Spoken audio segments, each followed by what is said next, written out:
Welcome to the Andy Staples Show presented by Sling. We've got a special edition right now. We did one when they fired Fallcrest at Wisconsin, so it's only fair that we do one when they hire Luke Fickell at Wisconsin. Ari, this is a really good hire. This is a surprising hire because I think a lot of us didn't have his name out there just because we didn't know that he was movable at this point. Yeah, I always thought that it would be a Big Ten East job that would come open that would get him to leave Cincinnati. But Wisconsin, I guess, is the best Big Ten West job. Is that fair? Well, but you're looking at it in terms of divisions, and divisions won't exist in 2 years. No, I know. I'm just saying it's not even just about divisions. I'm just saying the programs in the Big Ten East are the ones that would be most attractive to him, I would think. If you power rank the jobs, Ohio State, Michigan, Penn State, would Michigan State be next or would Wisconsin be next? For Luke Fickell? One of those, it's either one. Because we know what it is for Luke Fickell because he had a chance to have both. So yeah, he thinks Wisconsin's better. I wonder if he could go back in time, if he would still think that, because Michigan State was in a pretty bad spot when they were courting him, and it seems like they're in a doable place right now. But I think that Luke Fickell is going to thrive in a place that has a blueprint that's workable and doable. It's more than that. It is a workable, doable blueprint that matches what he believes in as a head coach. Like this is perfect. And feel free to clip this and it all takes exposed. If this winds up being a Scott Frost type situation, I don't think it will.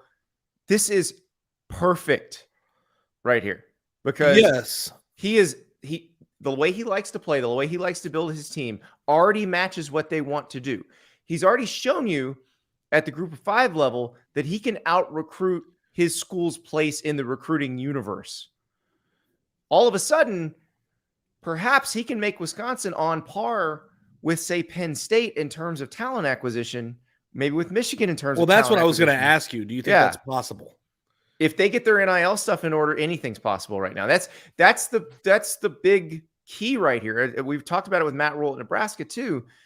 If you're at a school that can get the NIL stuff in order and you're not afraid to do some stuff in the transfer portal, then all of a sudden you can upgrade your roster or fill in any holes you might have very quickly.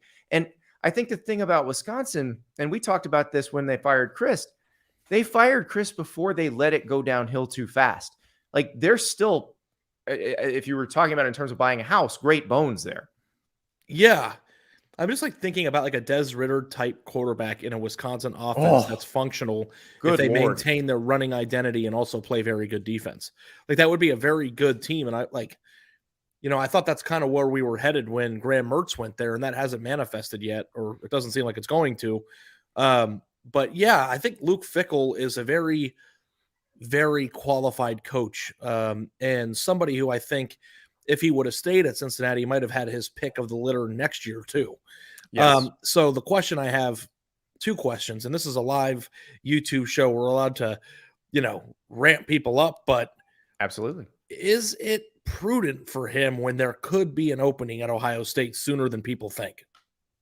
Okay. That was what I was going to ask you, because I think he's doing this because he looked at the landscape and said, I don't know if Michigan, Ohio State, or Penn State is opening anytime soon. Yeah, I'm not saying that Ryan Day is going to be fired this year or even next year, but we are in a crossroads where the program is probably set back 15 years in terms of stature of where it was. It hasn't been this bad in Columbus in this long, maybe even 20 years, depending on how you look at it. And I think that if there was just talking about the Michigan game, which obviously with Ohio State is everything. Right. Well, they haven't been in this position as a program for a very long time. And as you move forward and Michigan gets stronger, the thing with the Ohio State situation is I don't know if you can look and say, you got to fix this one thing and then you're good to go. If you think the problem is the head coach and the head coach isn't going anywhere, then you're kind of in a rut. And that to me is interesting. And I'm not saying that he's going to be fired, but he might be more persuaded to move on to greener pastures or find an NFL job that suits him. You never know what could happen at Ohio State. And if you would have asked me, is Ohio State's job going to be open in the next 5 years 2 days ago, I probably wouldn't say no. But I think now the odds of that being possible are higher at the very least. Now, and here's I know the thing. Luke Fickell would walk to Columbus. This all started more than 2 days ago. And I think that probably has something to do with it. Sure. And maybe if he does really well at Wisconsin, he's still a candidate for Ohio State. This isn't a No, it's not. a once in a one Because move that's thing, one and of then those. that's it. Well, I mean, that's what Wisconsin did getting Paul Chryst from Pittsburgh. Like, it sucked that Paul Chryst had to leave Pittsburgh when he did, but he's like, it's Wisconsin. I'm leaving for that job. And the Yeah, Pittsburgh yeah. people were like, we understand.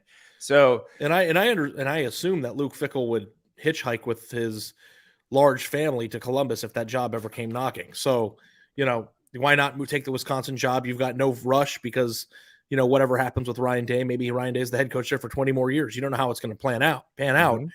but you have a better job that pays you more money in a power conference, one of the power 2 conferences, where you don't have to worry about what's going to happen in the near future while you wait it out.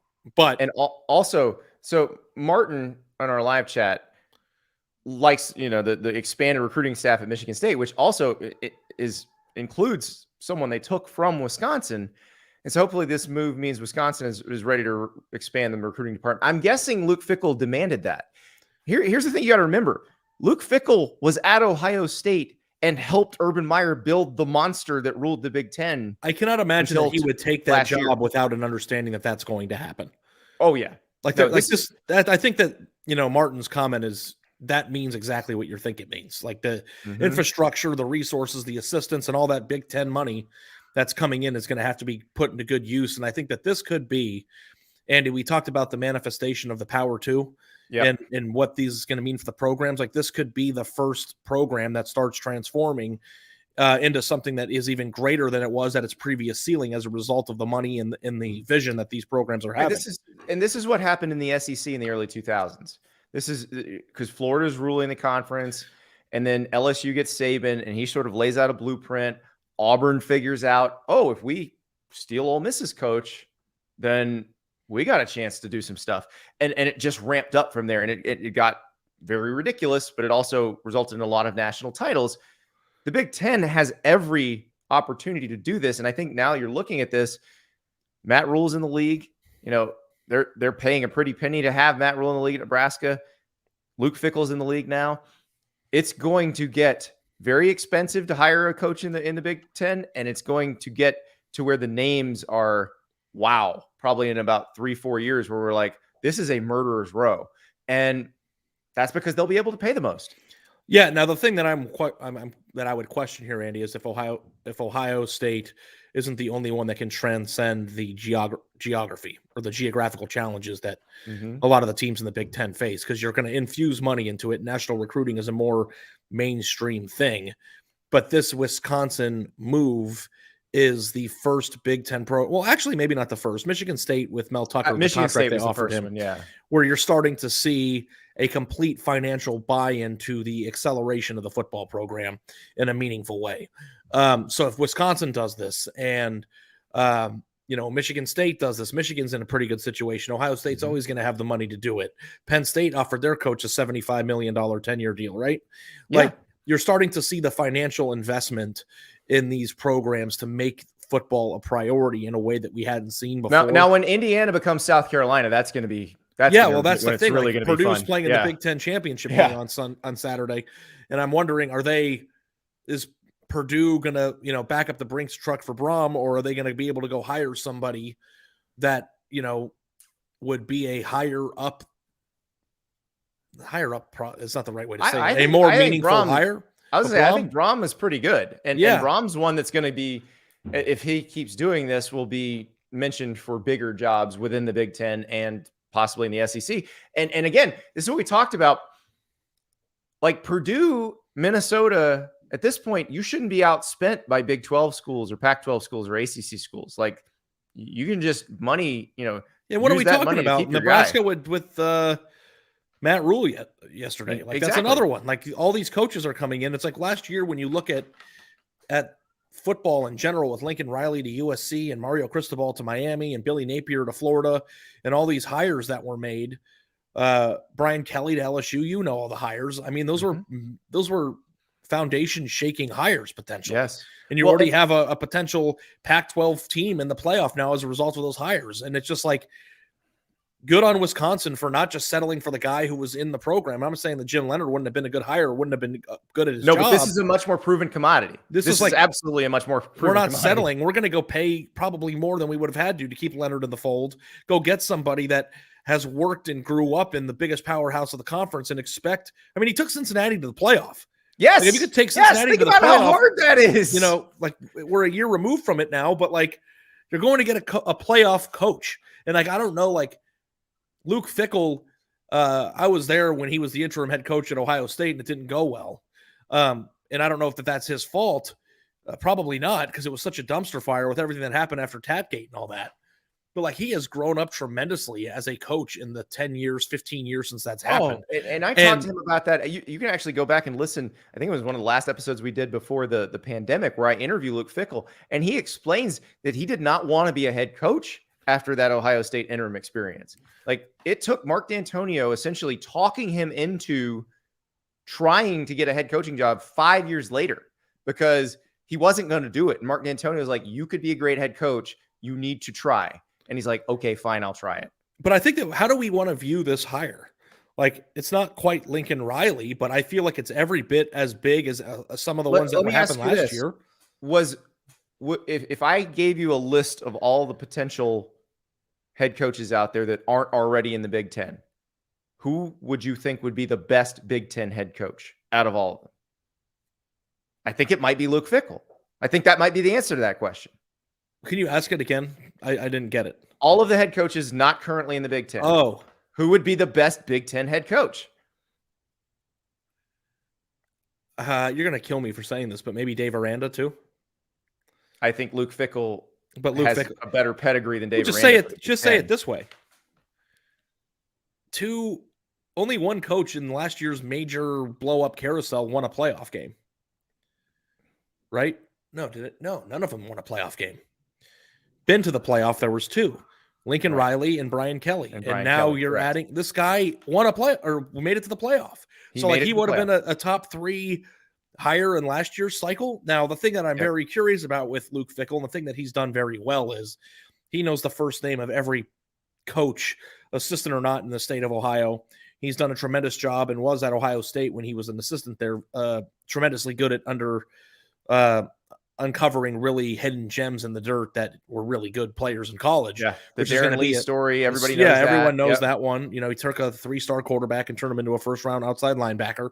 And you're going to have to do that to the same extent in Wisconsin, but like, what is the recruiting strategy they're going to be for him? Like, is he going to still spend a lot of time in Ohio? And is Wisconsin going to be recruiting Ohio very hard, or is he going to try to do it the Wisconsin way? I think he's going to try to do it the Ohio State way. I think that's a smart way to do it. Like nationally? Why not? And do what works and then scrap what doesn't. So what works at Wisconsin is you get local linemen and you develop them. So do that. Tried and true. It works. Why not? But sprinkle in the occasional, and they've been doing this. Like they got one out of Pennsylvania, right? A 5-star offensive tackle. I know he hasn't played much yet. Nolan Rucci. But as you put more and more of those guys in the league, well, now you sprinkle in some guys. So if you need to go get a lineman from somewhere else and he's really good, you go, hey, we're better at this than everybody else. Come play here. But also the positions that you don't have that aren't plentiful for you where you are, just go get them. Just go try to get the best. Let's just call it what it is. Can Wisconsin get elite skill talent? In the NIL era? Yeah. Yes. Where everyone has money. Everybody has NIL money. Everybody has NIL money, but it's about being creative with it, and it's about proving that you can develop them in a meaningful way. So far, what Luke Fickell has done at Cincinnati is proof of that. Look at how many guys they got drafted from Cincinnati. Yeah. Look at how Sauce Gardner and Kobe Bryant are doing in the NFL right now. Like, It is not an accident. Yeah. Yeah, no, I love it. Here's the other thing about this, Ari, that I think is really interesting, because Luke Fickell, you and I both know him. He was going to be very selective about any job he took. He wasn't just going to go, oh, you're offering. Are you a little surprised by this? A little bit? I'm very surprised. I'm a little surprised by this. I'm going to tell you why I think this bodes well for Wisconsin, because of what we know about Luke Fickell already. He's very careful. He's very deliberate. that he's doing this means he's popped the hood on this thing and he liked what he saw. Yep. That's the part that should excite you if you're a Wisconsin fan. Yeah, I mean, I am all for programs not just doing the straight line easy decision. Because it was right there. Wisconsin could have just hired Leonard. Nobody would have questioned it. We would have talked about it, but it would have just been the next guy in line at Wisconsin. And like they went out and they got somebody who was not only good, but very attractive to a lot of places. He feels perfect for that job. The only reason we don't think he's absolutely perfect because we assume he was going to be at Ohio State at some point. But Yeah. if Ohio State never opens, this is one of the next best things. Yeah. Yeah. Geography wise, it'll be interesting. I cannot wait to see how he approaches it. I'm sure he'll figure it out. But he is the type of coach that will put people in place and has a pretty good, ability of continuing to sign those overlooked Wisconsin offensive linemen. If he can get the NIL into a situation where they can get some skill players in there, maybe Also, get a Desmond Ritter type quarterback. What was Desmond Ritter's recruiting like? I don't even know what he was rated. Tuberville recruited him. He wasn't even a Fickell recruit. I want to go see what he was, though. But so the interesting part now is Wisconsin sort of the original, took the original great grad transfer in Russell Wilson. You're going to have to do some stuff in the transfer portal and be good in the transfer portal if you want to compete with Michigan, Ohio State, and Penn State. But doesn't Wisconsin become a more attractive landing spot for a quarterback now than it was yesterday? Absolutely. And here's the other part. I would argue that Luke Fickell handled his quarterback situation very well. He recruited well at that position. He managed it through the portal, like the Ben Bryant, like lending Ben Bryant to Eastern Michigan and taking him back after a year. Yeah. Come on. It's really, he seems like he has a pretty good handle on these things. Yeah, it's good. So what about Cincinnati? So this is a good job. This is a really, really good job. And, I mentioned Tommy Tuberville. He's the only coach in this century that hasn't been good there. They're like everybody else has been great. There are like 3 or 4 group of 5 jobs where you can build a really good football team regardless of who the head coach is. And this ain't a group of 5 job anymore. It's a big 12 No, I know, job but right now in the moment, Cincinnati has been good over multiple head coaching tenures. UCF has been good over multiple head coaching tenures. Houston has been very good over like these 3 jobs in particular are jobs that, which is why the Big 12's taking them. But you can win there because of the infrastructures that are in place in the geographical territories that they're in. Yeah. So think about this. Think about this. Mark D'Antonio, Brian Kelly, Butch Jones was really good at Cincinnati. That's how he got the Tennessee job. And then Luke Fickell. That's 4 head coaches that were insanely successful there. And what if Cincinnati just tried to hire a U.S. senator to do the reverse? University of Florida just hired one as the president, so it's not entirely out of the question. Here's Tyron Federer. Here's an interesting one. Tom Herman to Cincinnati. That makes sense. He wanted Houston. It's a similar profile job. He's worked in Ohio. Like that actually makes a lot of sense right there. Be very good, I think. I mean, Tom Herman's a very good football coach. Yeah. And I do think that his everybody in Ohio knows they don't win a national championship at Ohio State in 2014 without him, which still carries some weight if you're the Cincinnati coach. Here, Bill Shalansky, Zach Taylor recruited Desmond Ritter for Tuberville. Zach Taylor, what did he wind up doing? Oh, yeah. He's an NFL head coach now. Yeah, he's a pretty good one, too. Yeah. So, yeah, that is... Des Ritter was the number 1,657 player in the 2017 class out of Louisville, Kentucky. And only reports 1 offer from Cincinnati right now in his pro. I'm sure he had other ones, but that's what he was. Yeah. So, I mean, that's the thing. You've got to think that, and look, they developed him. Now they developed him with their offensive staff, and like Mike Denbrock is now at LSU. So we'll see what Luke Fickell does from a staff standpoint. I'll be very interested because that's the one thing. Wisconsin was going to blow up its offensive staff, whether they hired from outside or promoted Jim Leonard. What will Wisconsin's offense look like now is an interesting question. And I will say if it looks like Cincinnati's offense, that's kind of the direction you probably should have. You know what it might look like? It might look like Ohio State's offense from 2015. There's nothing wrong with that. Spread, nothing wrong with that. Power running. Yep. Nothing wrong with that. You got one quarterback that you can trust, doesn't have to be Dan Marino back there, and a really good running back, which Wisconsin's had zero shortage of having.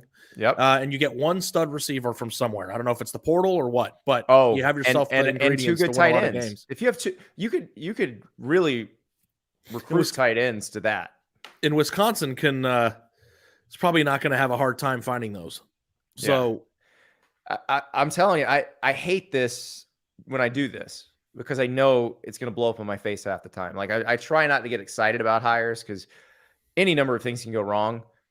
But this one seems you can get excited about hires. It doesn't mean that it's guaranteed to work. But when you rate, like, this is the thing that I've always been frustrated with, because nobody can tell the future. Right. If you give a coaching hire an A and it doesn't work, it doesn't mean that you're a moron for giving it an A. It was the best with the information that we have in the moment. Yep. And this is an A+ hire. If it doesn't work, an A+ hire. Then nobody saw that coming. The people writing the $1 million checks didn't see it coming. How are we going to see it coming? All we know is with the information that we have, with who Luke Fickell is, his track record, his background, his ability to recruit, to get a group of 5 team to the playoff, working for Urban Meyer, knowing how Ohio State wins. Tell me a better candidate for Wisconsin football. There is not one. A+ hire.